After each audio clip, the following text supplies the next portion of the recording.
Sarap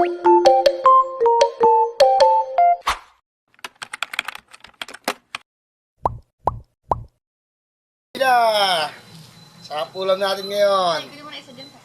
Tilapia. Kalahati lang. Tilapia. Oh, hindi ko na maubos yan. Tilapia guys, tilapia. Sausawan. Panis, tilapia. Sarap. Kain tayo, kain.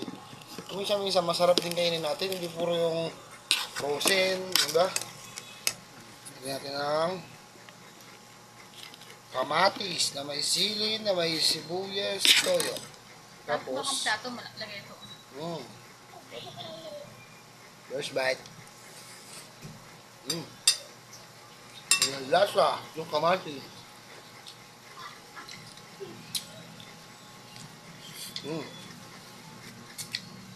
Kaya mo lang. Mangungulit talaga lang. Siyempre, overdue na yun eh. Ay, sabi mo na.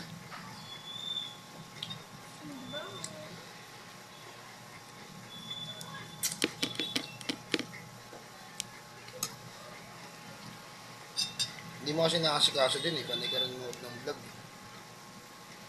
No?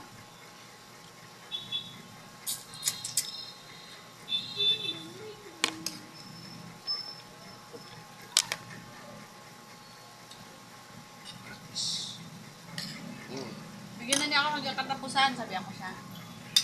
Mamaya ako sabi mo. Sabi ako, hindi ako pinag-day off kasi may deliver kami. Sabado ko sa talaga yung day off ko. Kamatis. Pampakinis ng kutis.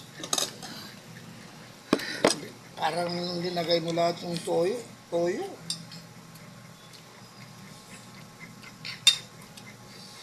Tilapia.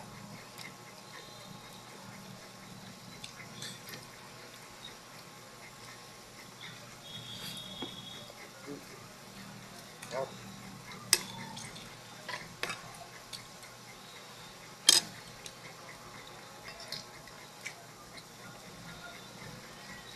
Sa ngayon, ganti-ganti mo tayo.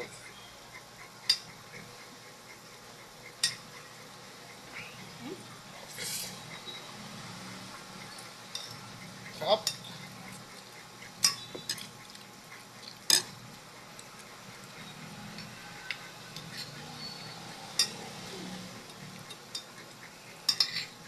Tilapia. Dyan. Hindi ko tayo tilapia. So. Sarap. Sarap talaga yung tilapia kaysa sa bangus. Ha?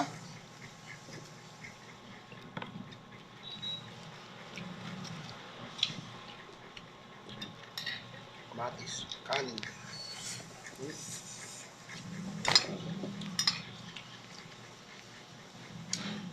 Papa-thank you Lord ka talaga eh.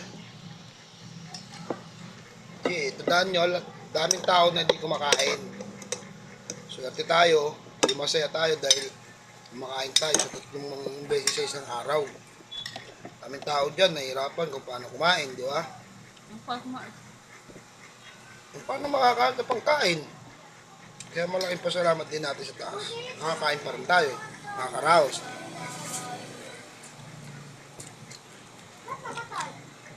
Nakakain natin yung masarap na bagay na gusto natin. Diba? Dalang lang. Dalang lang. Kahit- Madalang ka lang. Kahit madalang ka lang kumain ng masarap, yung iba nga, gusto nila yung kainin na isang bagay na hindi nila mapakain sa sarili nilang pamilya. Salamat pa rin tayo kasi nakakain tayo. Number 1, huwag na huwag kayong magsasayang ng pagkain. Sasalita habang kumakain. Dahil ang pagkain, hindi dapat hinahayaan yung matira. Kahit di mo kaya, kainin mo pa rin hanggat di pumuputok yung tiyan mo. Di ba?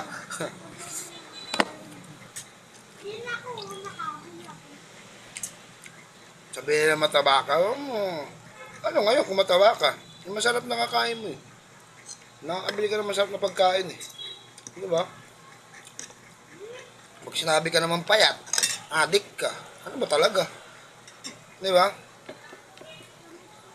Kaya, kanya-kanya tayo ng gusto sa buhay. Yung kaya ng ganda ng katawan. Eh ako, wala na akong panahon sa paggaganda ng katawan. Sa masarap pagkain-kain. Huwag ka magtitira ng pagkain.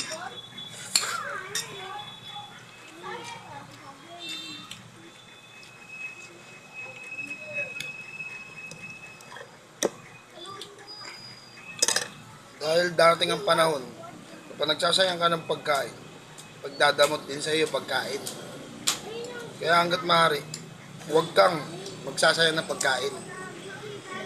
Kaya naman tilapia, wala nang laman.